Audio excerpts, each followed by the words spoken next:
Erano quasi le 11 quando, poco dopo lo svincolo che porta dalla strada regionale Feltrina al centro di Onigo di Pederobba, è avvenuto un incidente stradale che ha coinvolto un'autovettura condotta da una 58enne di Bassano del Grappa e una moto. Il Centauro, un 69enne di Pederobba, dopo l'urto con la vettura è stato proiettato sull'asfalto provocandosi varie fratture multiple agli arti.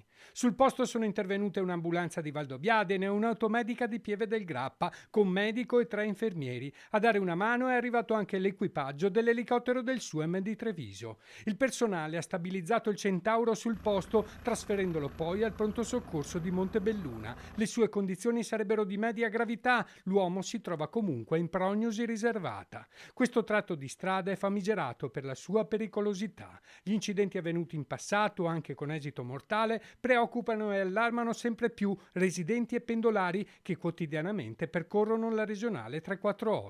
La Feltrina, come sappiamo, è una strada molto pericolosa, specialmente in questo punto. Anche un mese fa è successo un incidente mortale con un giovane da Castelcucco. Il 4 gennaio scorso, a 150 metri di distanza, era morto in un frontale il 22enne Patrick Mentil. La sua morte ha scosso la comunità locale e acceso la speranza che questa tragedia possa finalmente spingere all'azione per prevenire futuri incidenti mortali.